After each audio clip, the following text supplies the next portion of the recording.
सिद्धास्य सिद्धीश्वरा आचार्य जिनिशासिडोन्नतिकरा पूजा उपाध्यायका श्री सिद्धांत सुपाठका मुनिवरा रत्नत्रयाराधका पंचेते परमेष्टिना प्रतिदिनं कुर्वन्तु ते मंगलम। अनंत अनंत परम सिद्ध भगवान की जय। 1000 श्री आदिनाथ भगवान की जय। अंतिम तीर्थेश भगवान महावीर स्वामी की जय। आचार्य भगवान गुरुवर श्री विशुद्ध सागर जी महाराज की जय। सम्यक समाधान प्रदाता मुनिषि सुप्रभ सागर जी महाराज की जय। मुनिषि प्रणत सागर जी सौम्य सागर जी मुनिराज की जय। जय जन बंधुओं, हम सभी यहाँ उपस्थित हुए हैं देश के लोकप्रिय कार्यक्रम सम्यक समाधान के लिए। एक ऐसा कार्यक्रम, एक अनूठा प्लेटफॉर्म जिसके माध्यम से हम सभी के मन में उठने वाले जो विकल्प है उस विकल्पों का सम्यक समाधान मुनिश्री अपने मुखारविंद से हम सभी को प्रदान करते हैं। कितने अहोभाग्य के वह क्षण होंगे जिस क्षण में अपने मन में उठने वाले विकल्पों का समाधान पंचम परमेष्टि साधु परमेष्टि के मुखारविंद से हम सभी को प्राप्त होता है। अगर आप इस कार्यक्रम से जुड़ना चाहते हो या कार्यक्रम के माध्यम से अपने मन में उठने वाले विकल्पों का समाधान चाहते हो तो कार्यक्रम में नीचे जो पट्टी पे स्क्रॉल पे या फ्लिप पे जो हमारे नंबर चल रहे हैं, हमारे ईमेल आईडी है, उसके माध्यम से आप अपना विकल्प हम तक पहुंचा सकते हैं।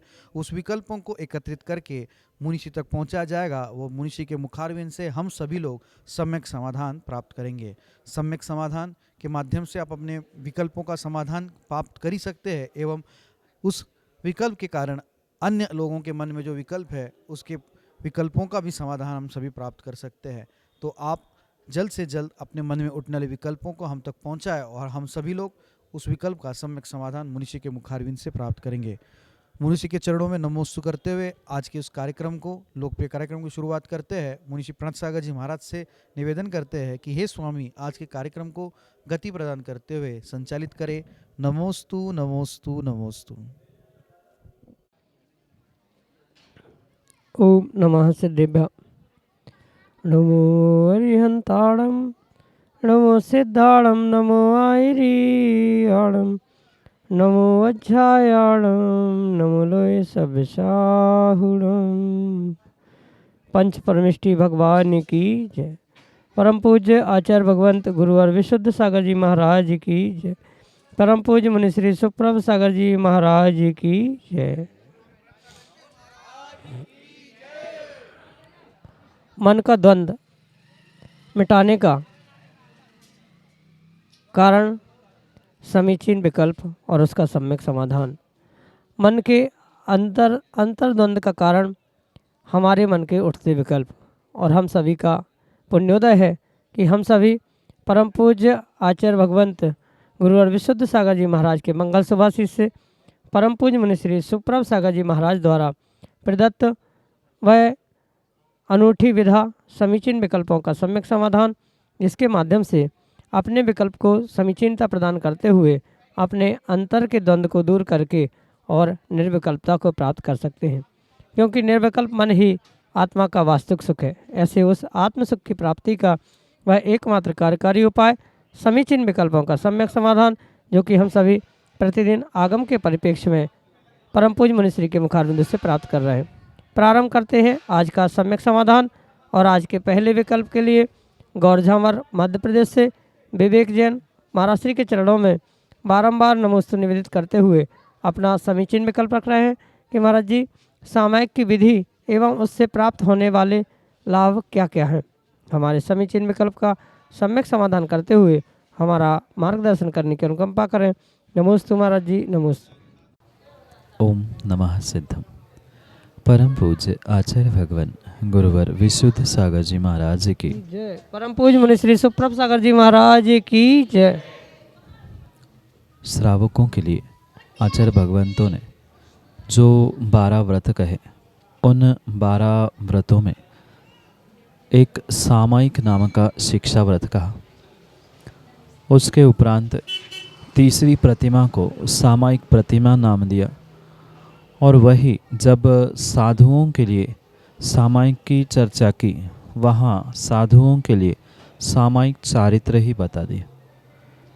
इसलिए तीनों की अपेक्षा से सामायिक में किंचित कथनचित थोड़ा सा अंतर भी है, पर जो देववंदना रूप त्रिकाल सामायिक की विधि आचार्य भगवंतों ने बताई है, चाहे श्रावक हो चाहे साधु हो, उन सभी के लिए वह सामायिक की विधि जो कि देववंदना के रूप में त्रिकाल स्वीकार की है, उन तीनों का लगभग लगभग एक ही स्वरूप, एक ही विधि स्वीकार करनी होगी। जैसे चतुर्दिशा में आवर्त सिरोन्नति कर कर जो दिग्वंदना की जाती है, इस दिग्वंदना से ही यह सामायिक की विधि और सामायिक प्रारंभ हुआ करता है। जैसे ही चारों दिशाओं में चतुर्वंदना के साथ ये सामायिक प्रारंभ की जाती है, उसके उपरांत संकल्प पूर्वक ये निर्णय किया जाता है कि जब तक मैं सामायिक में बैठा हूँ तब तक पूर्ण रूप से पांचों पापों का त्याग करते हुए प्रभु की भक्ति, ध्यान, स्तुति, पाठ आदि कार्य करना, यही सामायिक को एक प्रकार से आचार्य भगवंतों ने समझाने का प्रयास किया। साथ में आचार्य भगवंत ये भी कहते हैं कि आर्त्र रौद्र परित्याग तद्धि सामायिकम मतम, यानी भीतर जो भी आर्त्र रौद्र परिणाम चल रहे हैं, उस आर्त्र रौद्र परिणामों का त्याग करते हुए जो एक समकित समतापूर्वक परिणाम धारण करने की जो अभ्यास किया जाता है, वही वास्तविकता में सामायिक कहलाती है। क्योंकि शब्द ही स्वयं कह रहा है सामायिक, सम, आय और एक, जहाँ सभी जीवों के प्रति समान परिणाम है, समता भाव है, न राग न द्वेष, ऐसी परिणति वास्तव में जहाँ हुआ करती है वही सामायिक हुआ करती है। और वह सामायिक चतुर्वंदना के साथ संकल्प पूर्वक पांचों पापों का त्याग, सभी जीवों के प्रति समता भाव, दया करुणा से ओतप्रोत होते हुए जो भगवान किसी 24 तीर्थंकर की हो या किसी एक भगवान की स्तुति वंदना आदि हो, ध्यान प्रारंभ करें या जाप आदि करें, यह अपने अपने शक्ति के अनुसार आचार्य भगवंतों ने सामायिक करने की विधि समझाने का प्रयास किया गया। क्योंकि हर कोई 48 मिनट तक ध्यान में एकाग्र हो पाए संभव नहीं है, तो ध्यान नहीं कर पाए तो कोई बात नहीं, जैसा मन लगे, माला फेरने में, लंबे समय माला फेरने में मन नहीं लग रहा है, स्तोत्र पाठ करने में मन लगा ले, अनेक प्रकार से ये सामायिक की उत्कृष्ट, मध्यम और जघन्य विधि आचार्य भगवंतों ने बताई है। पर सामायिक का इतना ही अर्थ है कि अगर ध्यान भी नहीं हो रहा है, जाप भी नहीं हो रहा है, स्तुति पाठ भी नहीं हो पा रहा है, पर कम से कम मन को एकाग्र करते हुए सभी जीवों के प्रति समता भावों को धारण करना, यही सामायिक की सर्वोत्कृष्ट विधि या सर्वोत्कृष्ट क्रिया हुआ करती। उस सामायिक से होने वाले बहुत सारे लाभ जीवन में देखने में आते हैं। स्वाभाविक सी बात है, जीव जितना सभी जीवों के प्रति समता परिणामों को धारण करेगा, जितना वह शांत होगा, भगवान की भक्ति करेगा, जाप पाठ करेगा, ध्यान आदि करेगा, कर्मों की निर्जरा भी होगी, कर्मों का संवर भी होगा, शुभ का आश्रय भी होगा, अनेक लाभ एक सामायिक करने से हुआ करते हैं। इसलिए ये ध्यान रखें कि जो सामायिक का श्रावकों के लिए प्रारंभ की अवस्था में शिक्षा व्रत में उसे ग्रहण किया है, और माना कि शिक्षा व्रत नहीं है, कोई व्रत प्रतिमा भी नहीं है, पर फिर भी आप अगर सामायिक करना चाहते हैं तो वास्तव में वह उत्कृष्ट ही बात हो सकती है। क्योंकि बिना सामायिक के जीवन में समता परिणाम आना संभव नहीं है, और समता परिणामों के अभाव में कभी भी जीव उत्कर्ष को प्राप्त नहीं कर सकता। इसलिए सामायिक सामान्य श्रावक को अभ्यास रूप में, व्रतियों को शिक्षा व्रत में, प्रतिमाधारियों की तीसरी प्रतिमा रूप में, और मुनिराजों को पूर्ण रूप से चारित्र के रूप में ग्रहण करना होगा। यही आपके लिए सम्यक समाधान। संप्रदायजन श्री सिद्ध क्षेत्र गजपंथा जी, नासिक महाराष्ट्र से महाराज श्री के चरणों में बारंबार नमोस्तु निवेदित करते हुए अपना समीचीन प्रश्न रख रहे हैं कि महाराज जी, अनंत 14 आदि 14 अष्टमी तिथियों को पर अष्टमी तिथियाँ पर्व की तिथियाँ हैं, सो ये शुभ है ऐसा मानकर इन पर किसी संसारिक कार्य का प्रारंभ करना, जैसे भूमि पूजन, गृह निर्माण आदि उचित है क्या? हमारे समीचीन विकल्प का सम्यक समाधान करने की अनुकंपा करें। नमोस्तु महाराज जी, नमोस्तु। हाँ, ये परम सत्य है कि अष्टमी चतुर्दशी इसे शाश्वत पर्व तो कहा जाता है, पर इन शाश्वत पर्वों में प्रत्येक कार्य करना उचित हो ज़रूरी नहीं है। क्योंकि जो मुहूर्त पंचांग आदि देखा जाता है, वहाँ ये विशेष बात समझनी होगी कि मात्र तिथियों को देखकर ही प्रत्येक शुभ कार्य को करना उचित नहीं हुआ करता। कहीं न कहीं वहाँ जो पंचांग के मुहूर्त के 5 अंग हुआ करते हैं, तिथि, नक्षत्र, वार, योग और करण, इन सबको समझते हुए ही उसका सारासार विचार करते हुए ही निर्णय करने की आवश्यकता है। माना कि तिथि तो पर्व की है, पर अन्य कुछ वार, नक्षत्र या योग आदि व्यवस्थित नहीं है, तो ज़रूरी नहीं है कि उन पर्वों में ही आप कर लें। ये भी ध्यान रखें कि चतुर्दशी भले ही पूजा पाठ, प्रोषोदोपवास आदि आदि के लिए त्रैकालिक पर्व के रूप में स्वीकार की गई है, पर यह अवश्य समझे कि यह रिक्ता तिथि के रूप में भी स्वीकार की जाती है। तो रिक्ता तिथि पे जो भी कार्य होता है वह रिक्त ही रहता है, पर उनका किन वारों के साथ, तिथियों के साथ कैसा संयोग बनता है आदि समझते हुए ये निर्णय किया जा सकता है कि कौन सा कार्य करना, नहीं करना। क्योंकि सामान्य रूप से अगर हम समझें तो भले ही ये पर्व के दिन हैं, पर पर्व के दिनों में सभी कार्य करना श्रेष्ठ नहीं हो सकते। पर्व के दिन मात्र प्रोषोदोपवास और भगवान के विधि विधान, पूजा आदि आदि कार्यों के लिए ही उत्कृष्ट कहे जाते हैं। पर सामान्य रूप से अगर हम भगवान के क्रियाओं को छोड़कर जो सांसारिक क्रियाएं हैं उनके लिए इन मुहूर्तों को मानकर कार्य करेंगे, तो ज़रूरी नहीं है कि वह आपका कार्य सफल हो।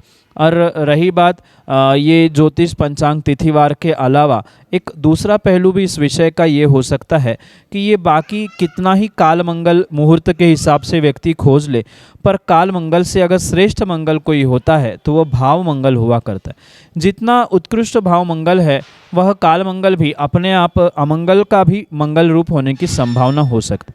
इसलिए आपका अगर भाव मंगल है और भाव मंगल के साथ गुरु का आशीर्वाद आपके साथ है, तो नियम से आप कभी भी कोई भी कार्य कर ले उसमें आप सफल हो सकते हैं।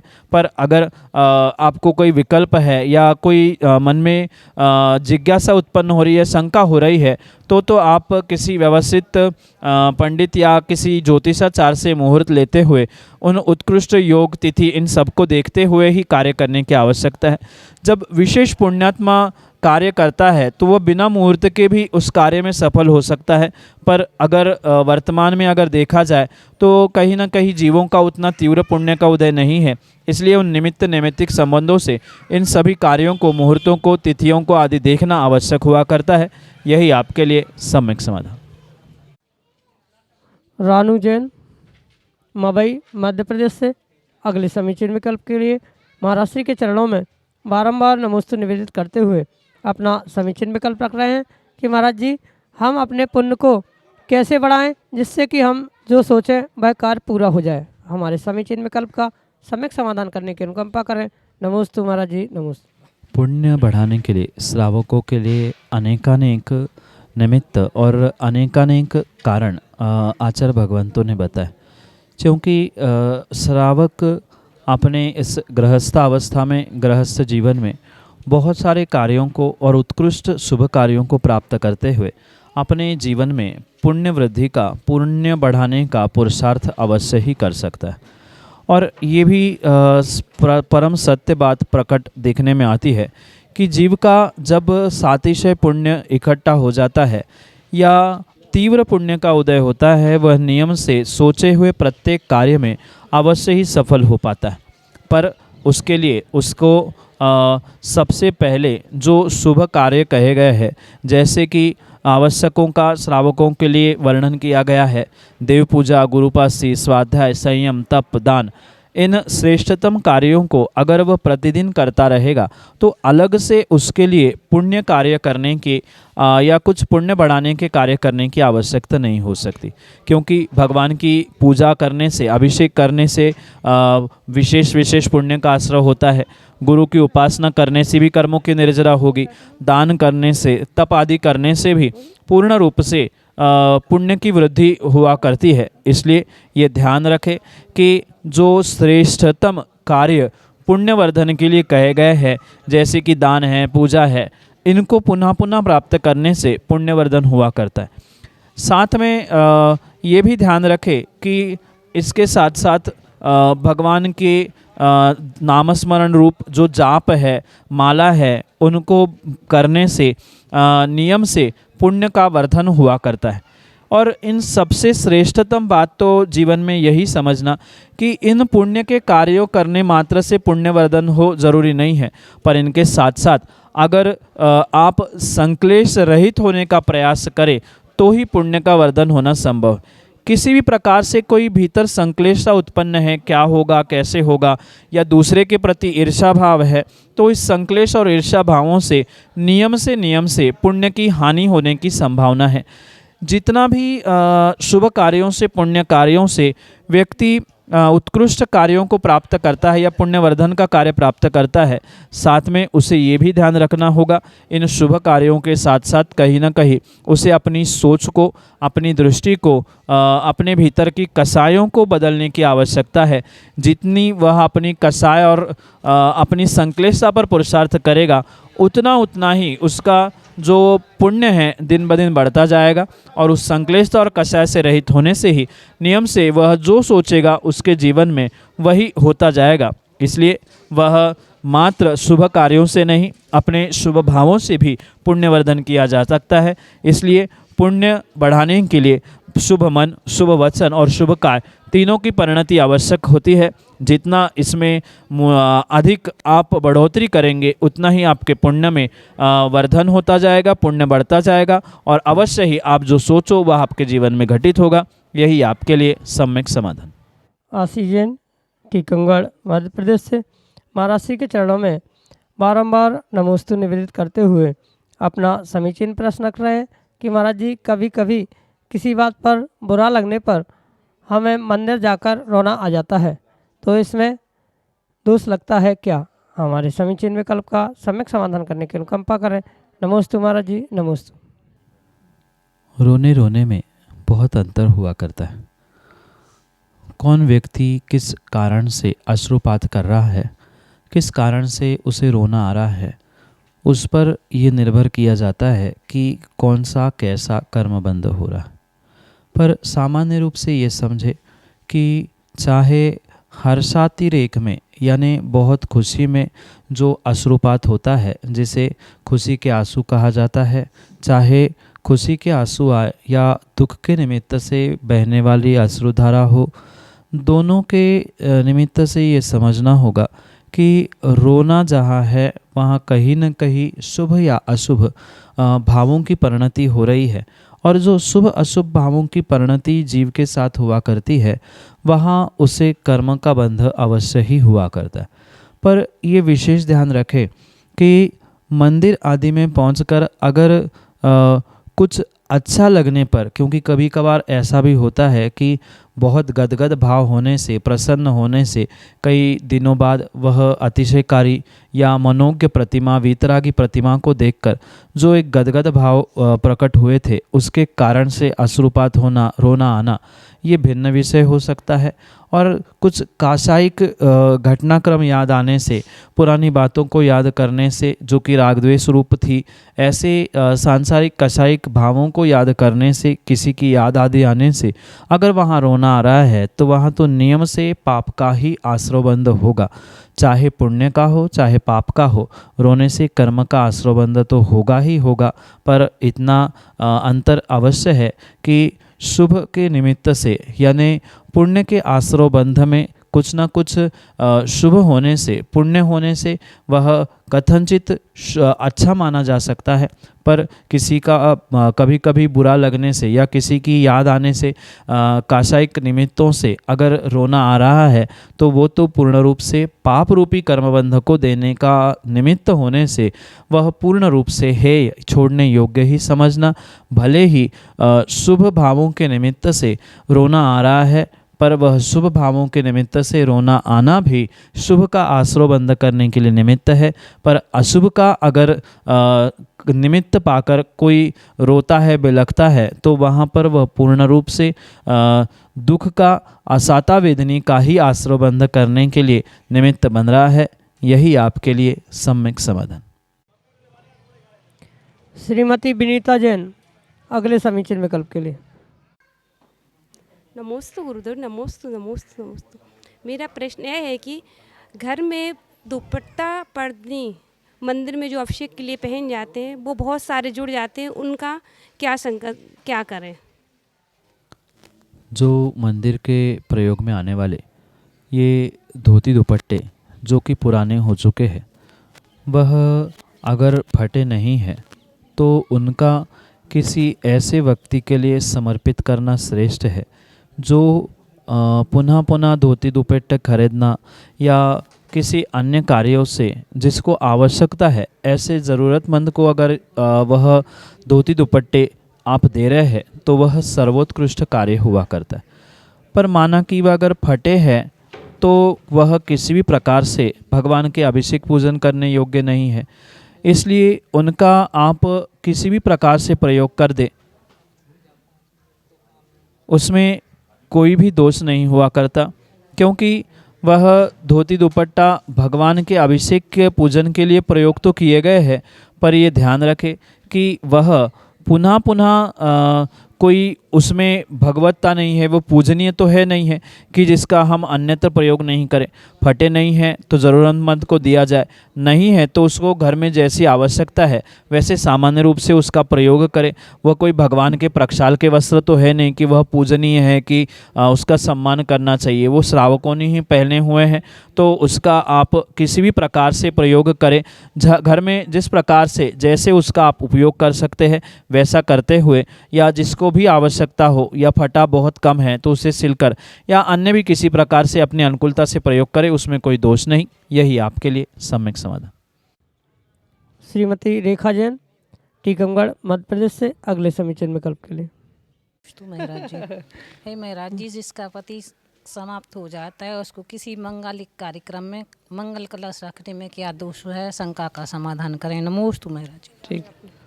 माँ, लौकिक कार्य, लौकिक परंपरा, इन सभी को बहुत अच्छे से समझने की आवश्यकता है। जो भी सांसारिक लौकिक मांगलिक कार्य हुआ करते हैं, उन मांगलिक कार्यों में पूर्ण रूप से ये बात ध्यान रखने योग्य है कि जो सुहागन यानी पति के साथ जो विवाहित स्त्री होती है उसे ही आगम में और सर्वत्र लोक व्यवहार में भी मांगलिक स्वीकार किया गया है। कहीं न कहीं जब जीव का पुण्य का उदय क्षीण हो जाता है तभी ऐसी कोई विसंगति उसके सामने आती है जिसके निमित्त से उसका पति या पत्नी पहले मृत्यु को प्राप्त हो जाते, और लोक व्यवहार और आगम के व्यवस्था को समझते हुए ही जब वह विवाहित स्त्री जो कि पति के साथ है उसे ही एक मांगलिक के रूप में स्वीकार किया गया है, तो उसके अलावा जो भी ऐसे व्यक्ति हुआ करते, ऐसे जीव हुआ करती है, ऐसी महिलाएं हुआ करती है, उनके लिए ऐसे मांगलिक कार्यों में विशेष रूप से मांगलिक कार्य करने के लिए निषेध किया जाता है। उसके पीछे कारण यही है कि जो विवाहित स्त्री है, महिला है, वह अपने पति के साथ ही शोभा को और मंगलता को प्राप्त होती है। यही मात्र लौकिक और आगमिक प्रमाण है। बाकी ऐसा कोई सिद्धांत नहीं है कि कुछ रखने से अमंगल होता ही है, ऐसा कोई सिद्धांत नहीं है। पर हर व्यक्ति मांगलिक कार्य करने के लिए और मंगल खोजता है, इसलिए वह स्वयं में ही जो विवाहित पत्नी अपने पति के साथ है वही वास्तव में मांगलिक होने से उनसे ही मांगलिक कार्य किया जाता है। ये भी प्रतिष्ठा ग्रंथों में विशेष पात्रता देते हुए आचार्य भगवंतों ने कहा है कि जो ऐसे विवाहित महिला जो कि जिनके पहला बच्चा भी बेटा है, जिनके सास ससुर भी जिंदा है, पति पत्नी तो ठीक ही है, उनके माँ बाप भी मौजूद है, ऐसे जीवों को स्वर्ण सौभाग्यवती के रूप में स्वीकार किया जाता है। और वह सौभाग्यवती महिला सर्वत्र ही मांगलिक होने से हर मांगलिक कार्य उनसे किया जाता है। अन्यत्र जहाँ यहाँ ये स्थिति नहीं होती, उन्हें मांगलिक ना स्वीकार करते हुए, मंगल ना मानते हुए दूसरों से कार्य किया जाता है। यही आपके लिए सम्यक समाधान। पुष्पेंद्र जैन, चंदेरा, मध्य प्रदेश से अगले समीचीन विकल्प के लिए। मुनि श्री सुप्रभाव सागर, मुनि श्री प्रणत सागर महाराज जी के चरणों में बारंबार नमोस्तु। हे भगवान, मेरा प्रश्न है कि व्यक्ति को अपने जीवन में सब कुछ प्राप्त हो जाने के बाद उसके सरल परिणाम क्यों नहीं होते? नमोस्तु महाराज जी, नमोस्तु महाराज जी।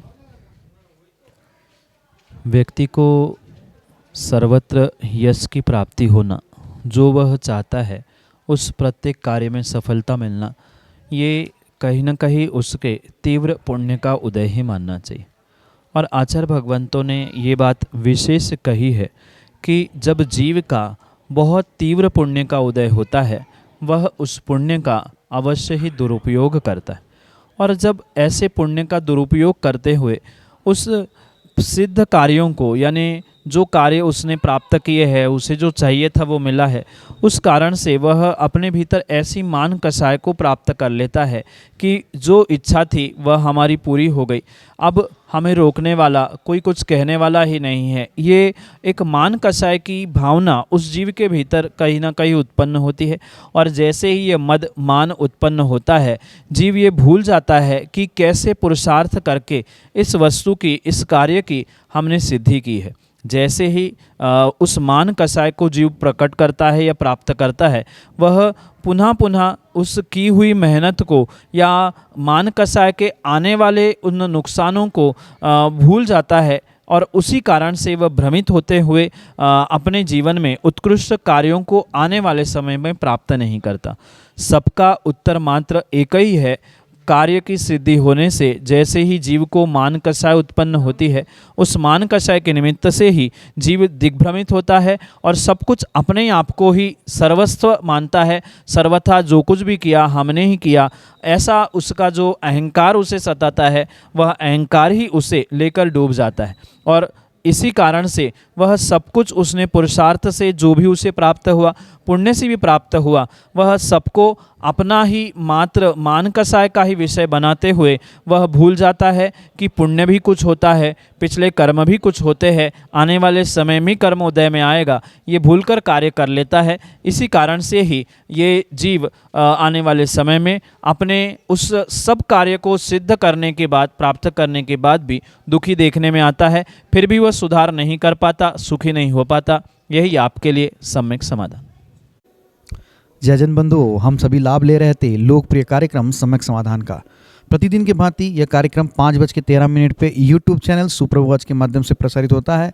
मुनिषी का नाम सुप्रभ और वाणी का पर्यायवाची नाम उवाच, सुप्रभ उवाच यह नाम चैनल का है। आप यूट्यूब पे सुप्रभ उवाच सर्च कर सकते हैं एवं सर्च करके इस यूट्यूब चैनल को सब्सक्राइब करें एवं उसका बेल आइकन प्रेस करें, ताकि मुनिषी की अधिक जानकारी एवं जो सम्यक समाधान आदि कार्यक्रम है उसकी जानकारी भी आपको उपलब्ध होती रहे। नोटिफिकेशन के द्वारा आपको याद रखने की जरूरत नहीं है। प्रतिदिन ठीक 5:13 पे यूट्यूब चैनल सुप्रभ उवाच के माध्यम से यही कार्यक्रम प्रतिदिन शाम को 4 बजे आदिनाथ टीवी चैनल के माध्यम से भी प्रसारित होता है। ठीक 4 बजे आदिनाथ टीवी चैनल के माध्यम से सम्यक समाधान उपलब्ध होता है।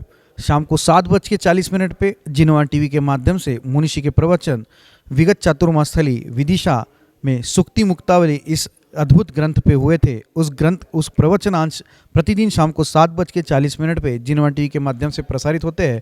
आप सभी लोग घर बैठे सुक्ति मुक्तावली इस ग्रंथ का स्वाध्याय करते हुए मुनिषी के वाणी का लाभ ले सकते हैं। प्रतिदिन 2:30 पे 2:30 बजे मुनिषी के प्रवचन आदिनाथ टीवी चैनल के माध्यम से भी प्रसारित होते हैं। आप सभी लोग दोपहर को 2:30 पे आदिनाथ टीवी चैनल के माध्यम से भी मुनिषी के प्रवचन का लाभ ले सकते हैं। आज के लिए इतना ही। मुनिषी के चरणों में कोटिशा नमोस्तु करते हुए आज के इस लोकप्रिय कार्यक्रम को यहीं पे विराम देते हैं। नमोस्तु नमोस्तु नमोस्तु।